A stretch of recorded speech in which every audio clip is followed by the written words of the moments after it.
I wanted it to really acknowledge the darker sides of what I went through, but I Yeah, wanted the overall sense of it to be triumphant because I've been there and I was able to overcome what actually happened. And I wanted that contrast to really be there. I wanted that yeah. contrast to be acknowledged. So to say that, look, this is the real dark, horrendous side of what I went through. Welcome back to the Headbangers podcast, where your hosts Nathan and Brad. Fortunately, Nathan can't be here today due to illness, but we're joined by Joseph from Ethereal Shroud.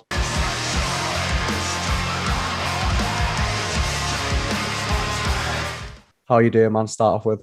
Not too bad today, not too bad. Just pretty average day of packing merch. I'm not very Yeah. good at it, so it just takes a long time to do. But that's pretty much been my day. How are you doing? I'm okay. I'm okay. Good.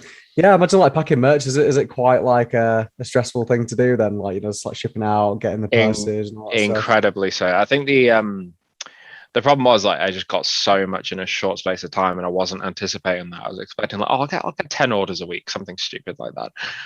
Nope, they all sold out immediately. So it's just been a Wow. case of just kind of getting them packed as quickly as possible. But then because of Brexit, pretty much everything needs a customs label. It's a lot more expensive than it used to Yeah. be. There's a lot of stress involved. I accidentally undercharged everyone, so it's had to cut into my profits as well. So it's been a pretty stressful time, and I'm not going to ask anybody for any extra money in that regard because it's my fault. So it is what it is. It's been quite stressful. I've had a lot of label issues as well with Northern Silence. That's been stressful. It's been a pretty Yeah. stressful kind of like release overall, but I think that's just kind of part of the course when it comes to like releasing things in 2022, unless you're doing it completely Yeah. independently. It's just kind of Well, how it is. I suppose like there's a lot of uncertainty at the moment. Like, things are changing all the Yeah. time. Things are getting more expensive. So like a lot of things can't be determined. Like imagine before COVID and before Brexit, it probably would have been a bit easier to do all this. And now it's just like, I mean, in some ways, like, it's great for sales now. And like there's a lot of like, I'd say a lot more demand over these recent years for like merch and like, Yes. buying stuff. But then at the same time, it's just come with all these cons as well. Well, So with COVID, merch became the primary income for a lot of bands.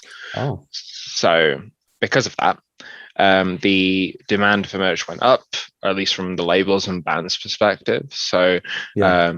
that created a huge backlog for all the manufacturers, especially with all of the vinyl pressing plants. Yeah. So of course you have all of the massive labels doing like 8 varieties of color varieties of every LP pressing, which caused a massive backlog with every single LP pressing, which is why it's taking like 8 months to manufacture LP at the minute, which is what's causing the huge delay with my own LP for Trisagion. Because it became the primary cause of, or the primary way to get any kind of income for a band during that time. That, or I suppose people became creative with like your kind of virtual live shows, which were great. It was a really great way It to was do a it. cool But time. yeah, but of course I couldn't do that. My drummer was over in the US. My bassist was in the same city, but I isolated because of the way that we had to live. It wasn't feasible for us to do that. So no, the only way that we could do it was merch, and I just didn't have that feasibility. So Ethereal Shroud wasn't a way that we could make money. Let's just put it that way. Yeah, no, certainly. So I want to get into the music, obviously. Yeah, sure. Your album Trisagion, so I might be pronouncing that and butchering it wrong. It's Trisagion. Okay.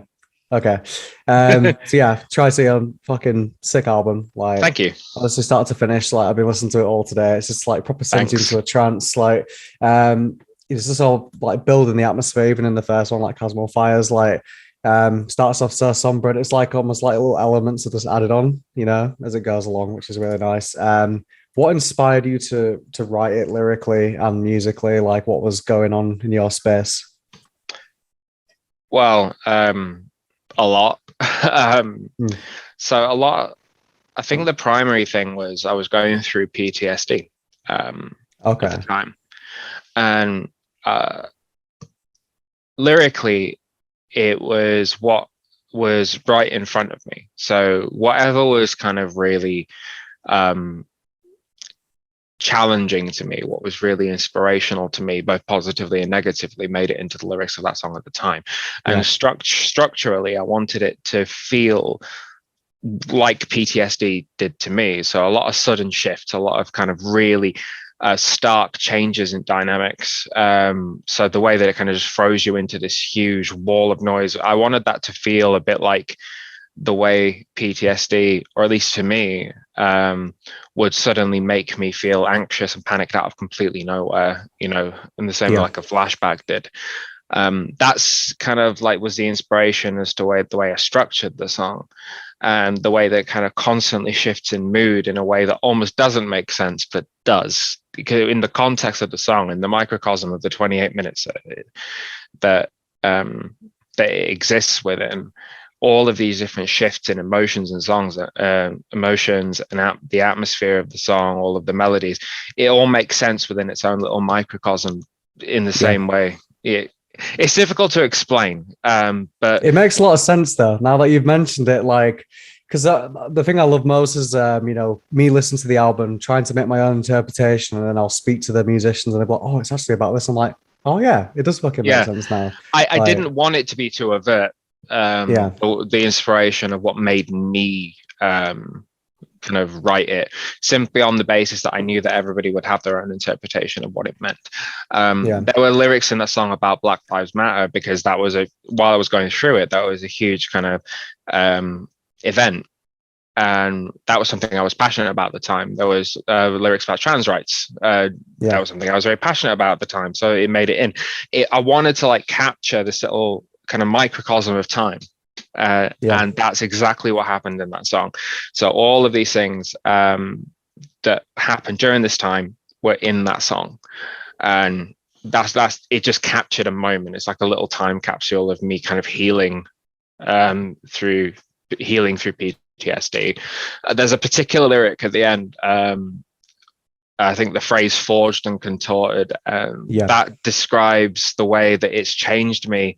And that was forged means I was made a certain way, and contorted, the experience has made me something completely different. And I think that that's what Chasmal Fires really means. It's this kind of experience that has made me something completely different. And that's what Chasmal Fires means to me. It feels definitely like a journey. Obviously, there are definitely a lot of emotions flying around there. Like when you listen to it, you almost get that sense of capture as well. Because, you know, there is, like you said, there's some positive and negatives in there.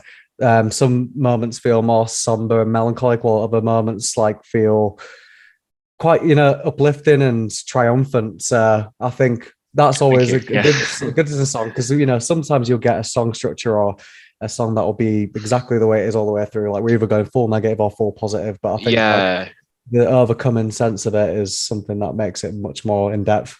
Thank you. I wanted it to really acknowledge the darker sides of what I went through, but I wanted the overall sense of it to be triumphant, because I've been there and I was able to overcome what actually happened. And I wanted that contrast to really be there. I wanted that contrast to be acknowledged. So to say that, look, this is the real dark, horrendous side of what I went through, but there is a sense of triumph to be had there. And that this is where I am now. And I think that's the overall sense of the album. There's a scope and a journey to every single song. There is something that I went through in every single song.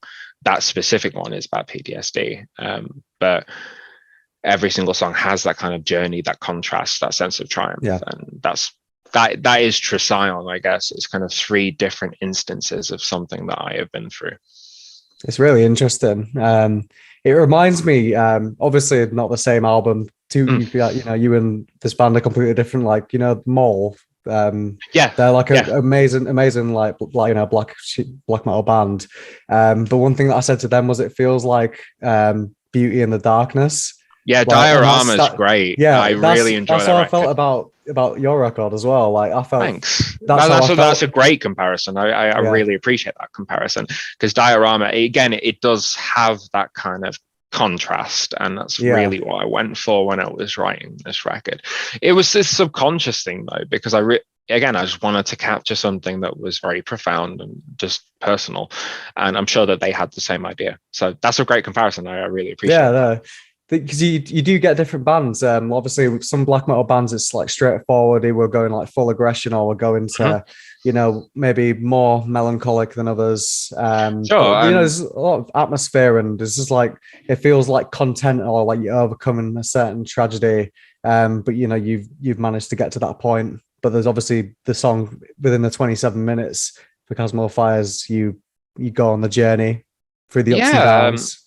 I think that my approach isn't necessarily better. Like, I think that there are bands that can do it in just a really kind of straightforward, visceral way. If aggression is their way to get to the same way and the same thing, like, let's say, I'm just trying to think of trying to figure an example here. But if a black metal band has just wants to stick to the melancholy or to stick to the aggression, but still make a great visceral emotional record, I think that's completely valid. I think the way that I mix a lot of kind of emotions together is more compelling for me. I think if I stuck to just one of those facets, I wouldn't make as compelling a record. I wouldn't make that journey. I just think that that's better for me as a composer.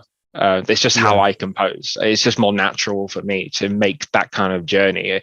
It definitely, when I think of my musical influences, it makes a lot more sense, because I grew up on the likes of my journey was kind of Summoning, Moon Sorrow, these bands that make these kind of big, expansive, long journey-like songs, and they were very compelling to me.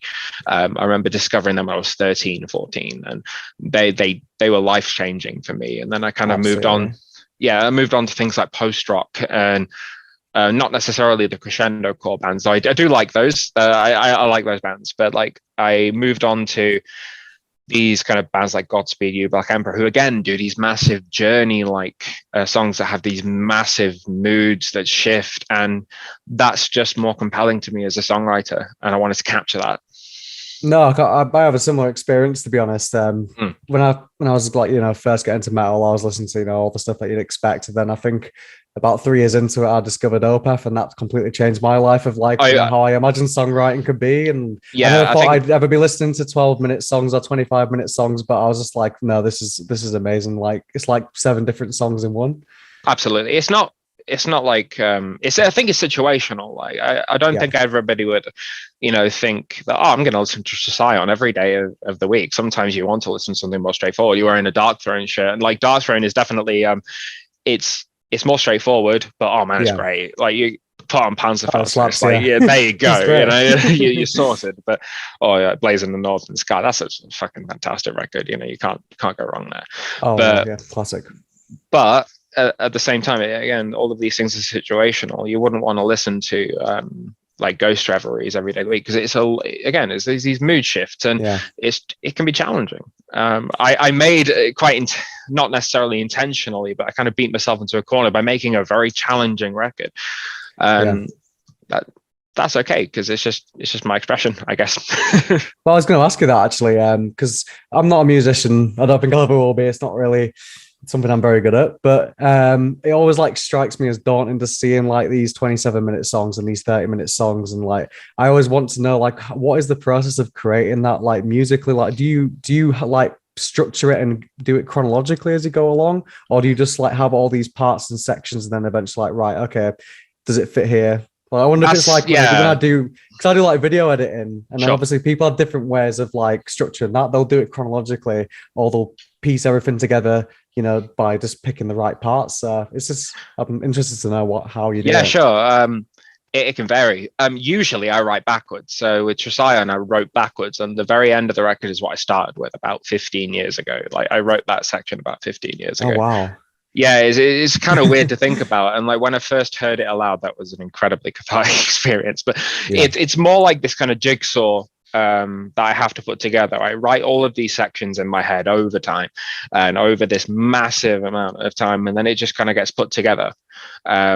I just kind of put these sections together. Right, that fits there, that fits there, that fits there. So it's a kind of like, it's more like the second part of what you said, where I have to kind of put these little sections and jigsaws together, these little riffs, orchestral kind of melodies, and then once I've got like a basic idea of where everything goes, it just builds. Like I record the demo and I think, right, okay, so this all sounds really good, it's together, but it could sound better if I add this and this and this. And once I've got the basic idea over time, and it all kind of happens, this all sounds very confusing, but it makes sense, yeah.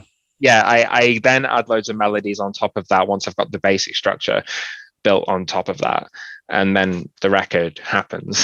It's this weird little process that kind of just happens on its own. It's there's not really so much like I don't really start it consciously. It just kind of happens in my head, and then it goes from there. It's confusing even to me. No, absolutely. One thing that also complements the album is the artwork. Like, I could honestly get lost in it. It's probably one of the best like pieces I've seen of a band's artwork. So I fucking love it. It's I agree. Yeah. Tell me all about the artwork and how certainly. That came about. So I have Phil Lang to thank for that. So I remember him emailing me, and like he made this kind of email that said, "You're probably not going to be interested, but here's like what I do." And I clicked and I thought, holy crap, this is perfect. The kind of sample artwork that he did.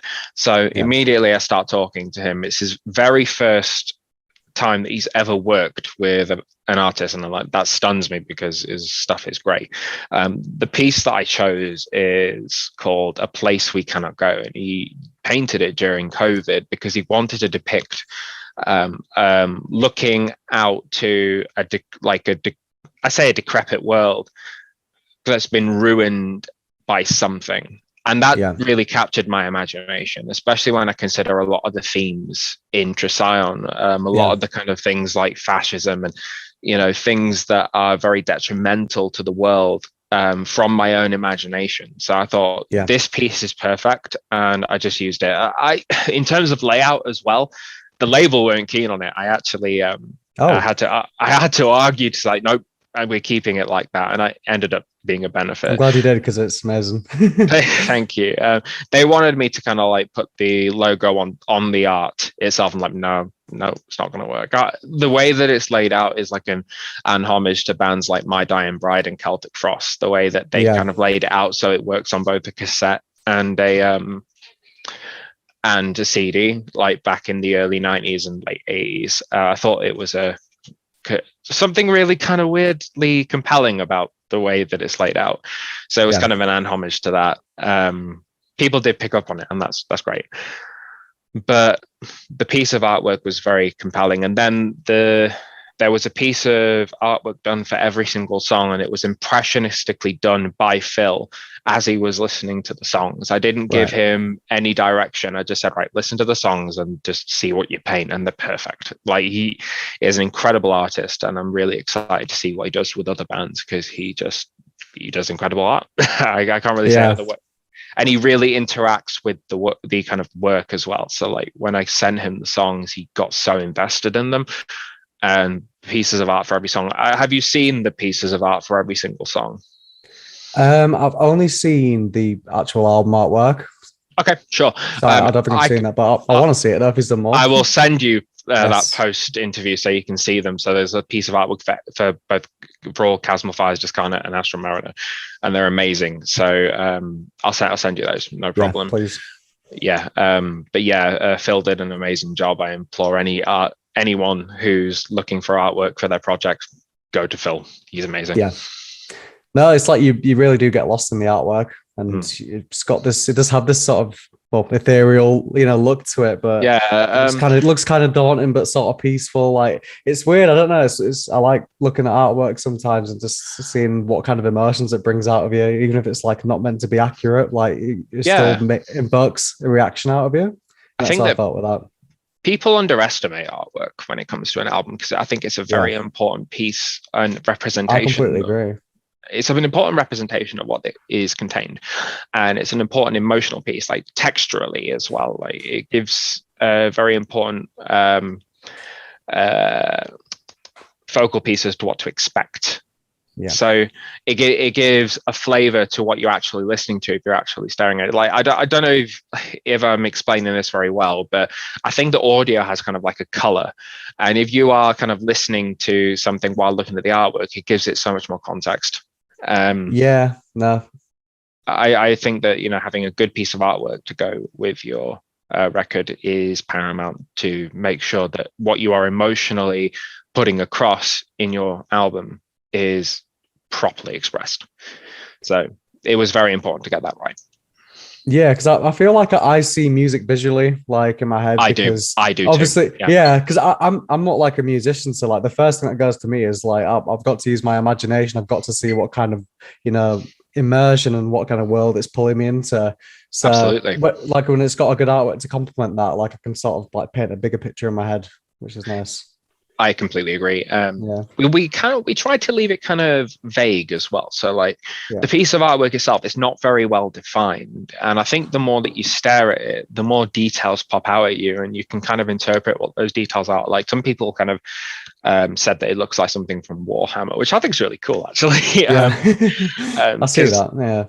Because again, it's just people's imagination working to kind of fill in the dots. So they're kind of like their kind of own background in fantasy is filling the dots for them. I think that's fantastic. I think it means that they're really engaging with the art, which is exactly what I wanted, rather than having something really over elaborate. I think that like when you think of let's say bands like Viking metal and things like that, they make very over elaborate art, which I think works for them.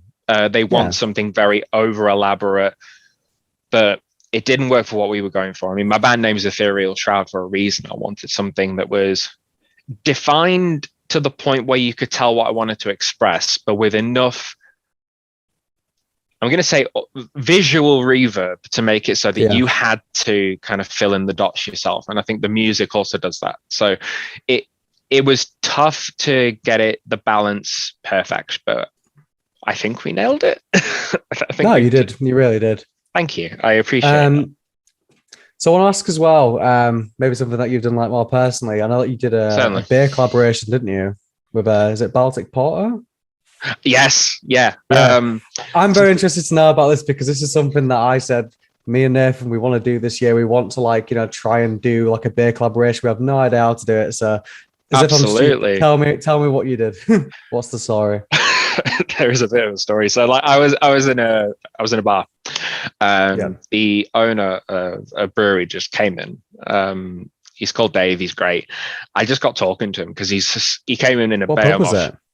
It was Hop Hideout. It's a craft beer place where the owner there, she's amazing. We both love our kind of sours and lambics, so I go there a lot and we just kind of talk about like Belgian lambics and things like that. So I'm there a lot.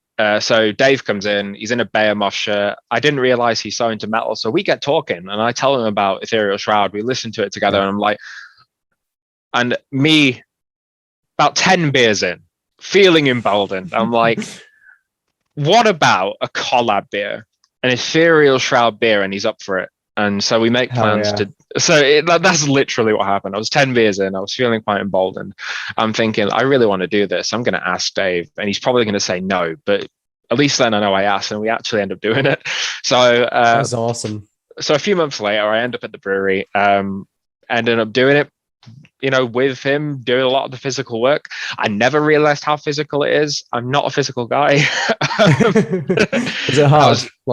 It was pretty hard. Like shoveling all the mash out from like when you consider it's about 125 kilograms of stuff that you have to shovel out after the beer has been drained, and then stirring it all as well. You know, it's a lot more physical than you would expect, and you have to do it at the crack of dawn. It's freezing in there. You end up huddled around the warmth of the vat to keep yourself warm. It was actually really cool though, because we just ended up jamming we were jamming My Dying Bride while brewing this beer. It's this I've not tasted the finished product yet. Dave said that it's a little sweeter than he expected, but it's great.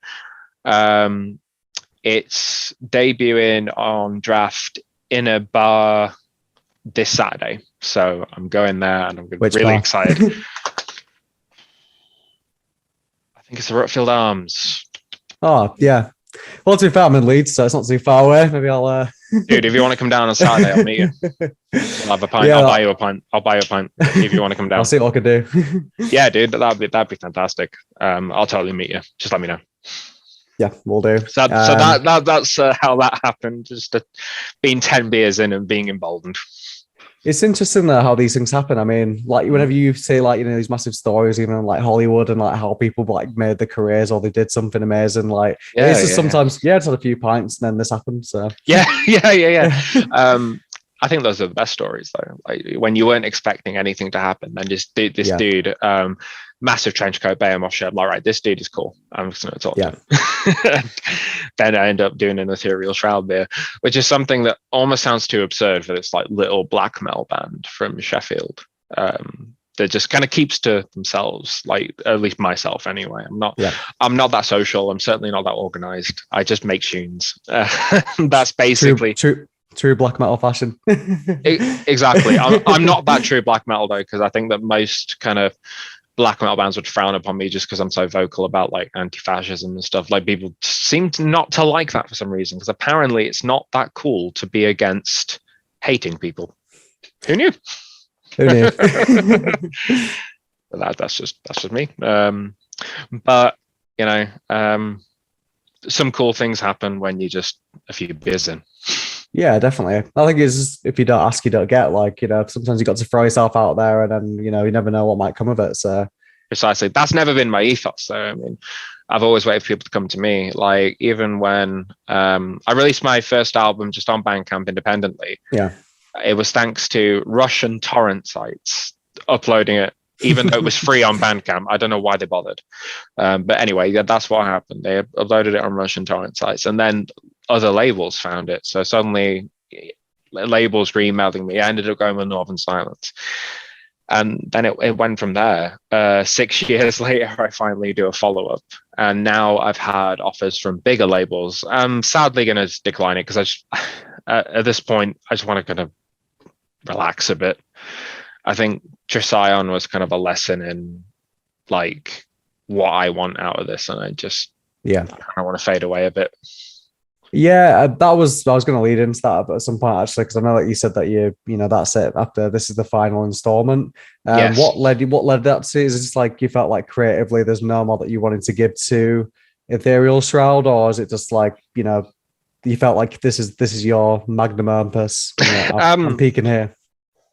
Well, I'm only 28, so I imagine I'm going to be making more music that is, you know, just as good. I have songs written.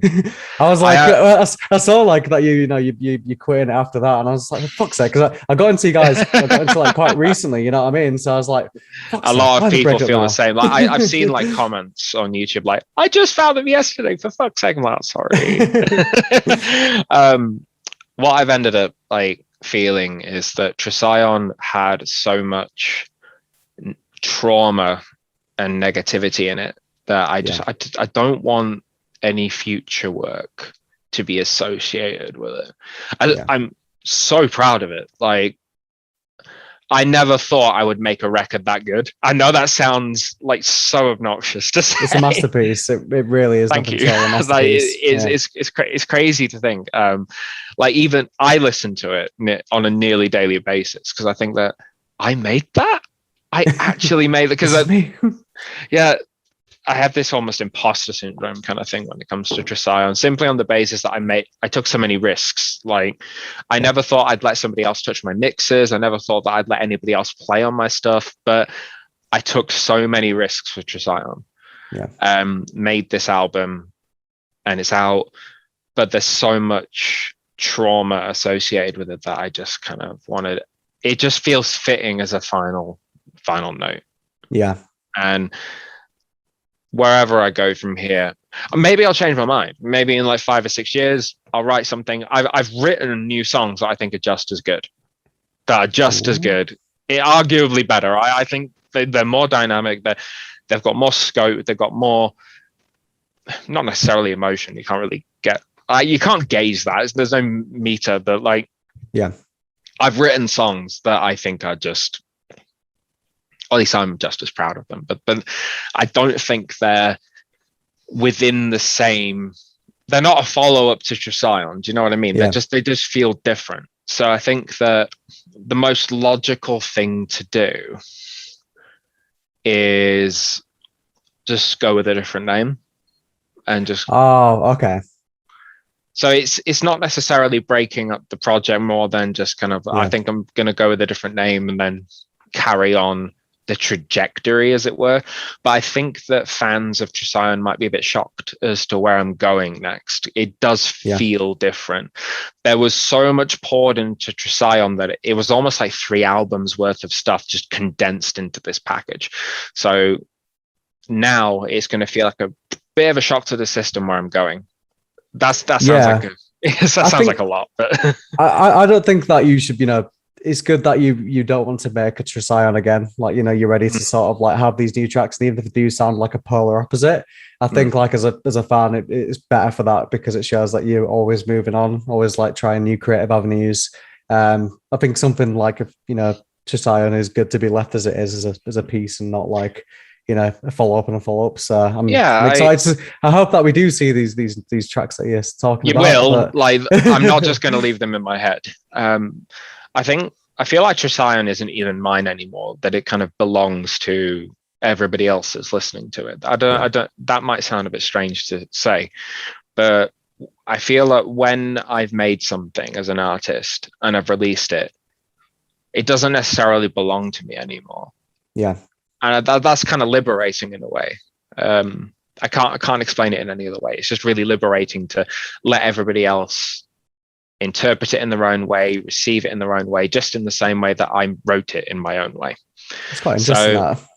Yeah, it doesn't feel like mine anymore. I'm done with it. It's gone. I've wiped the slate clean. Trisagion belongs to everybody else now. So it's liberating in a way now to move on from that and just create something new. And maybe I'll feel the same way about whatever I write next. Who knows? Absolutely. I think I'm a bit of a strange artist in that way, that like I'm always moving forward. So whenever I create something new, the slate is clean. It belongs to you. Move on. But I think that's important though. Because I think, if, as any sort of artist, whether you do videos or you create music, like it's easy to sort of like get attached to one piece that you did one time, and then like you constantly, like, I think you create barriers for yourself, saying, I can never surpass this now. But if you saying, this is for everyone now, I'm done with this, clean slate, let's go next project. I think you will alleviate those barriers, and that will not be. Yeah, I think that's really important too. Trisagion was huge. Like, it was definitely bigger than, it was bigger in scope than They Became the Falling Ash, just because like I was capable of more at this time. Had I had the resources to do They Became the Falling Ash in a bigger way, I think it would have been just as big. Like, in terms of compositional aspects, I think it was just as big of a record. But it's kind of quaint, and I think it benefits from the way that it was recorded, just because it's a micro. It's his own little microcosm. It's his own little time capsule. It captures the fact that I recorded it in this little garage with no equipment, with broken equipment, and that is the album. It's got this context. The album art is a picture I took a mile away from my house because I had nothing else. I had no money, and again, that is the context. And I think that context adds to the record, because the artist's way of making the record is really important. But Trisagion, I had the scope then. I had the feasibility to make something bigger. That context is important. Yeah. So I wouldn't redo that. Going on to a completely different tangent. No, I completely agree, to be honest. I think it lends to the time zone that you're in, like, whatever you produce at that point, whether it's the artwork or the music, like, it's a testament to the time. And I think it's good that you stick with how the times go, because I mean, me and Nathan talked about this quite recently, just that you get like massive bands that will try to write about the same concepts and use the same concepts as they did when 30 years ago, like talking like the stadium sized bands, and it's like you're not really in that position anymore, though, are you? Yeah, exactly. I think you need to move on with the times. You need to write in the context of who you are now, where you are now, and if you can't move on with that, your music's not going to resonate in the same way. So too right. It's going to be interesting to see where I am I don't know how quickly I'm going to write the follow-up. That's not something you can engage, whether it's another 6 years or whether it's another year, because the scope is there now. I've got the like feasibility to write something quicker. I've upgraded my gear. Who knows how quickly it's going to be? Might be a year, might be 6 years. I don't know, but I'm just going to do it. We'll all be waiting patiently. Thanks. No pressure. We'll be waiting. No pressure. No pressure. So what's your proudest moment to date then? Like in your music career, like what's been the best moment for you that you look back on and say, that's it? Damn, that's that. It's a personal one, but I think it has to be the first time when, and I mentioned it earlier, when I got the master back and I heard that the outro to Astra Mariner out loud for the first time, the finished version of it, when I heard all the other instruments in it and it was mastered, I sobbed. I sobbed out loud, because that section had only lived in my head for 15 years. It almost was like an old friend. That's how it felt to me. Yeah, that's interesting. That section was like an old friend to me, and it would accompany me through some really kind of emotional times. I associated it with a lot of emotional times. So whenever anything like emotional would happen in my life, that little section would play in my head. So to hear it out loud was this incredibly cathartic moment. And it was also this kind of moment that said, I did it. I did it. I made this album. I actually did it. That to me was the proudest moment, because Ethereal Shroud is something that's very personal to me. It doesn't really have anything necessarily to do with, oh, I have thousands of fans now. Oh, I've got this 10 out of 10 review, which they're all great. They're all things I'm immensely proud of. It's immensely proud to me that anyone would even want to talk to me in an interview. That's mad to me still. But the more personal, emotional side of things is the most cathartic thing, and so that's the proudest moment to me. No, that's super interesting, especially like 15 years in the running of just like having that in your head, and then it's almost like you're taking that time zone from back then and then like meeting it with the new one and like closing the chapter at the same time. Like I think that as an artist, it's very incredible. But also like what you're saying when you listen to that master for the first time. Like, that was the pinnacle moment. And even if you show it to like, your friends, family, or you send it to anyone and they can say, great job, man. Like it doesn't quite beat when you listen to or watch it for the first time and like I made this. I'm so proud of myself. Like you can't believe that you've done it. And that's the most important thing. I think as well, I had those years of huge obstacles, and I kept telling myself, I'm never going to do this. I'm never going to achieve this. This is just going to live in my head forever. I'm not gonna do it. So that moment when I heard that first master, the completed one, that was a moment where all of those doubts just disappeared. I did it. I actually fucking did it. Yeah. Every moment of doubt and every obstacle that was in front of me that said that I was not going to finish this record was wrong. I think that was the proudest moment. Because there was so much that got in the way. I mean, I'm not going to talk about the personal things that led to the PTSD because that's personal, but some truly profoundly terrible things happened to me in the past few years that made me think I'm never going to actually achieve it. I'm never going to do it. That was the moment that said, I did it, despite everything. And it was an incredibly cathartic moment. No, I can imagine. And other people don't necessarily have that personal context. And again, I think it's also why it's really amazing for them just to hear it from their own context. Because people have told me how they burst into tears listening to the album, and that's mad to me. Because it must have connected to something very personal to them, and that's mad. That's very proud to me too. That's a close second. It's about as close to like telepathy as we'll probably get, is when you can speak to someone through your art, which is that's fucking incredible, man. Like it is honestly immense. It's immense, and I think that it means that I captured something truly profound, and that's weird. It's still weird to think about, and I'm very proud of that. Immensely proud of that. No, you absolutely should be. I want to ask about you personally. Like, what are your hobbies? What are your hobbies and interests outside of Ethereal Shroud? Like, what do you like to get to? I'm a coffee roaster. I started a new roastery about a week or two. I can't leave Ethereal Shroud before making the Ethereal Shroud coffee. That's just true. I should make the Ethereal Shroud coffee. But it'll have to be a dark roast, man. It'll have to be a dark roast. Yeah, absolutely. So yeah, I'm really into coffee. Like if you saw my kitchen, it's just coffee making apparatus there. Super into that. I'm really into skincare. That's one of the strangest things that people kind of learn about me. Got to moisturize. It's important, man. Exactly. You know, cleanser, serum, moisturize, everything. It's just something I'm super into. I think the chemistry behind it really fascinates me. Yeah, it's just something really. So especially like the Korean stuff, like the Korean face mask is just incredible. Like, dude, I don't think I'd be talking about a face mask on a metal podcast, but I got to say the Korean face masks are fucking sick. South Korean skincare is like generations ahead of what we're doing here. Yeah, there you go. See, it's a first. We're talking skincare on a metal podcast. There you go. What else am I into? Love my tea, herbal tea, kind of tea from like China and Japan is amazing. Yeah. Like the green teas there, the oolongs, amazing stuff.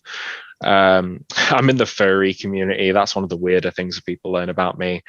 And I don't really care. Like I used to be really scared of admitting that, like the two things would collide, the kind of metal community thing and the furry thing. I don't really give a shit anymore, man. I shouldn't give a fuck what anyone thinks. Like precisely, it's fun. Like I'm pretty much I'm quite a weeb myself, to be fair.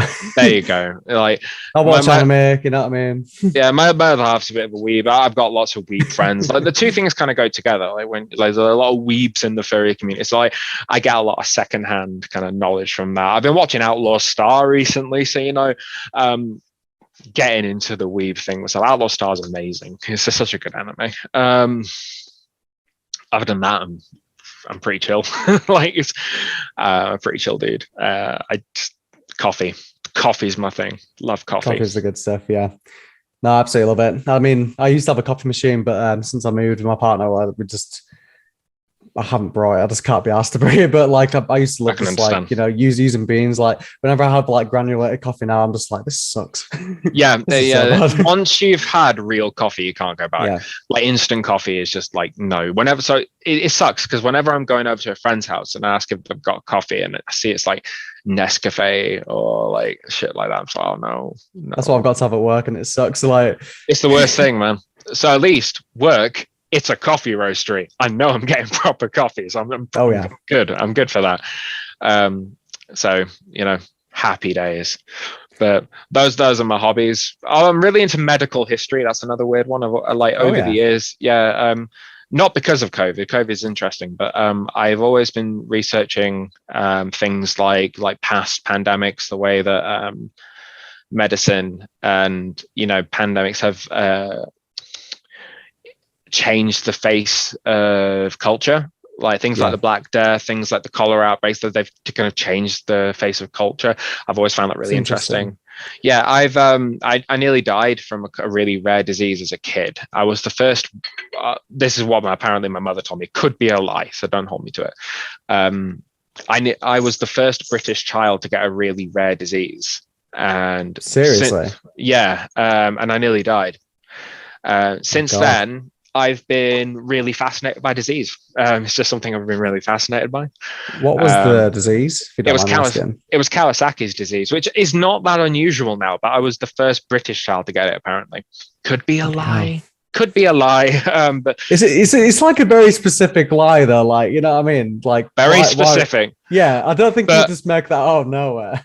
My mum's a bit weird for that. So right, okay. Don't tell her I said that. But I do know it was very unusual back then, and they were concerned that I wouldn't make it, but I did. Thank fuck. Ever since then, I've been really fascinated by things like disease and the way that it's kind of shaped culture. It's just something that we, as a culture, as a society, we've never quite overcome, and there's always new diseases coming. Like COVID, it's something that it kind of cripples society in the way that even technology, it can improve the way that we deal with it, but it's something that we cannot conceivably improve. It's something that's really fascinating to me. No, absolutely. And I mean, COVID's shown that even in 2020 to 2022, when we think we're like the most advanced we've ever been, like there's still going to be diseases that are going to like wheedle the way in and then just like completely change the fabric of history in a way.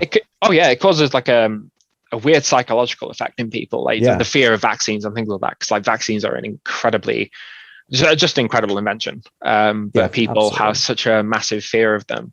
It's fascinating to see the way that people react to things like that from a psychological viewpoint, because people aren't I don't think that people as a whole are idiots. It's just that from a psychological point of view, it causes this strange effect. When people are afraid, they do strange things, and that's just what happens. Fascinating, I would say, because the same thing happens whenever any disease happens. People were afraid. People did the same thing with the Spanish flu. People did the same thing with cholera. People did. It's interesting to me. So that's another one of my kind of hobbies, I guess. I have lots of books on the subject, and that's something I read a lot about. Bit of a weird one. Maybe I'll write an album about it one day. Probably not, but who knows, man. I'm 20. That'd be cool. I'm only like nearly 29, so you the future. Plenty of time to think, what, I'm going to write a cholera record. There we go. For the masses. But we're sort of getting to the end point of the interview now. One way that I always like to leave it is, what advice would you give to your younger self? What advice would you give to a new musician starting out? Don't be afraid to experiment. Certainly don't be afraid to just kind of like throw everything at the wall that your imagination gives you. Yeah. Because that's kind of how you strike gold. And like the fact that I just kind of wrote my They Became the Falling Ash record out of nowhere, and I never expected anybody to listen to it. I didn't even know it was good. It was just everything from my imagination that I just threw at the wall, and people loved it. You never know what people are going to love. Just throw everything at the wall, even if you don't think that it's good, because that's exactly how you get, good at what you do. As long as your heart is in it, people are going to hear that. If you really want to do it, just do it.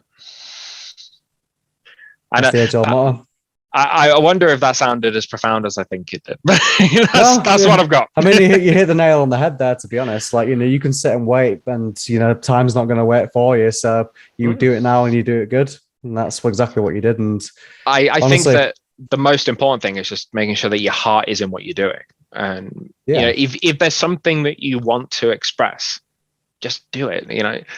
Don't wait. It doesn't matter if it's good. It doesn't matter if you think that it's proficient. If you want to express something through an artistic avenue, just do it.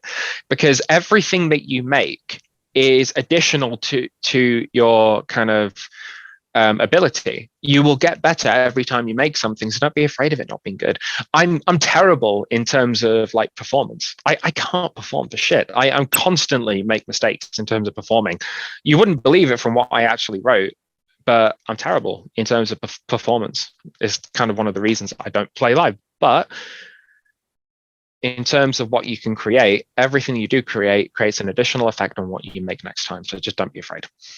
Yeah, absolutely. No, I completely agree. And as you can see, it's paid off, and you've affected other people's lives by making this amazing record. And thank you. Honestly, many thanks, thanks for coming on. To be honest, like it's no worries. It's been a very profound, very nice chat. To be honest, and I've really appreciated your time. Yeah, it's been a wonderful chat.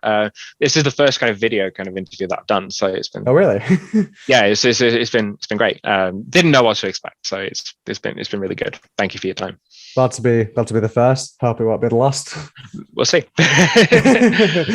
No, it's been amazing to talk about the album. It's honestly, it's nice to like pair your thoughts and your what you went through, and just how the musical sections all came together, and just like hearing all about it. It's really like it's added like another layer of depth onto the album that like was already onto a lot of depths on there. So just another cream on top. Yeah.